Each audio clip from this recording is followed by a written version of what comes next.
ఇది కేవలం సమాచారంగా మాత్రమే భావించండి. వైద్య నిపుణులను సంప్రదించండి.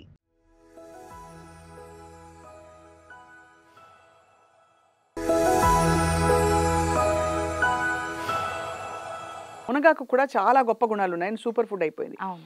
మునగాకుని ఏ విధంగా కన్జ్యూమ్ చేస్తే బెస్ట్ అని మీ ఫీలింగ్? ఎందుకంటే డ్రై చేసి పౌడర్ చేసి మొరింగా పౌడర్ అమ్ముతున్నారు. అవును. అది కొంచెం పసరు వాసన వస్తూ ఒకలాగా ఉంటుంది. అవును. దాన్ని ఎంత స్మూదీలో వేసుకున్నా కూడా ఇంకా భరించాలి. సో దానికి బెటర్గా ఫ్రెష్ మునగాకు ఏమన్నా తినచ్చా మనం? ఫ్రెష్ మునగాకు తినడం చాలా కష్టమే మేడం. తినలేరు నిజం చేదుగా చెప్పాలి ఉంటుంది. అంటే. చేదుగా ఉంటది కాబట్టి మీరు కుక్ చేసుకుంటున్నప్పుడు మీరు దాల్ కుక్ చేస్తారు కదా, ఒక పిరికెడేసేసి దాల్ కుక్ చేయండి. ఓహో, అలా మీరు కుక్కర్ పెడుతుంటాము మనము. జనరల్గా కుక్కర్లో పప్పు వేసి పెడుతుంటాము, దానిలో మునగాకు యాడ్ చేయండి.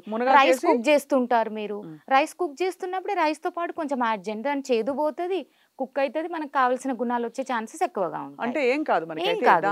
చపాతీ ప్రిపేర్ చేస్తుంటారు, కాస్త చాప్ చేసేసి ఆ ఫ్లార్లో యాడ్ చేయండి. మేతి పరాఠా లాగా. ఎస్, ఇలా రకరకాలుగా మనం యాడ్ చేసుకుంటూ పోతే డైరెక్ట్గా తిని ఆ టేస్ట్ని మనము ఎంజాయ్ చేయలేకపోతున్నాము అన్నప్పుడు అందులో 100% ఎనర్జీ వస్తున్నది అనుకుంటే 60 to 70% అయితే ఇందులో వస్తుంది కదా. అవును. సో అలా కూడా వెళ్ళొచ్చు మనం. బాడీ తత్వాన్ని బట్టే మనకి ఫుడ్ హ్యాబిట్స్, ఏ ఫుడ్ మంచిదని కాదు.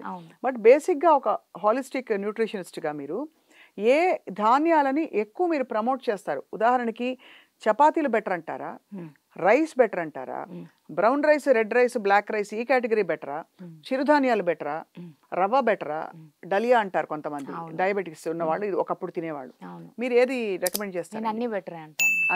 అన్ని బెటరే. ఎందుకంటే ఒక్కొక్క బాడీకి ఒక్కొక్కటి సూట్ అవుతుంది, ఒక్కొక్కటి సూట్ కాదు. అగైన్ నేను చాలాసార్లు చెప్తాను ఈ పాయింట్ని. ఒకటి. రెండోది ఏంటి అంటే మీకు ఏది నచ్చితే అది తినండి, but the ratio you should cut down. మీకు నచ్చింది తినండి, కట్ డౌన్ చేసుకోండి. దాంతోపాటు సలాడ్స్ యాడ్ చేసుకోండి, ఒక గ్లాస్ బటర్ మిల్క్ యాడ్ చేసుకోండి. ముందు నుంచి నేను చెప్తాను, ఇప్పుడు అదే చెప్తాను. సో రైస్ కాదు మంచిది కాదు అని నేను అన్నాను. బ్రౌన్ రైస్ మంచిదిగా, అన్నీ మంచియే. బట్ ఫర్ ఎగ్జాంపుల్ మీరు బ్రౌన్ రైస్ తీసుకున్నారు అంటే వైట్ రైస్ 4 కప్పులు తిన్నారంటే 2 కప్పులు తింటారు. అవును. మిల్లెట్స్ తీసుకున్నారంటే 2 కప్పుల బ్రౌన్ రైస్ తినే బదులు 1.5 కప్పే తినగలుగుతారు. హై ఫైబర్ ఉంటుంది కాబట్టి మంచిది. సో హోల్ గ్రెయిన్తో తీసుకున్న ఫుడ్ ఏంటి, ఎక్కువసేపు ఆకలి కాకుండా ఉంటుంది మీకు. అవును. సో అలా హెల్త్ ఇంకా మంచిది. So whole grain is the super food ఇంకా మనకి, అందులో డౌటే లేదు. సో బాడీకి ఇలా మెల్లమెల్లగా అలవాటు చేసుకుంటూ పోయామనుకోండి, పొట్టుతో కూడిన ధాన్యాలు, పొట్టుతో కూడిన ఈ రైస్ కానీ, లైక్ మిల్లెట్స్ కానీ, లైక్ రాగులు కానీ, జొన్నలు కానీ ఇలా వెళ్ళామనుకోండి చాలా మంచిది. అసలు ఎక్కడ కూడా వెయిట్ అయితే పెరగకుండా మనకైతే సపోర్ట్ చేస్తూ ఉంటుంది ఫుడ్.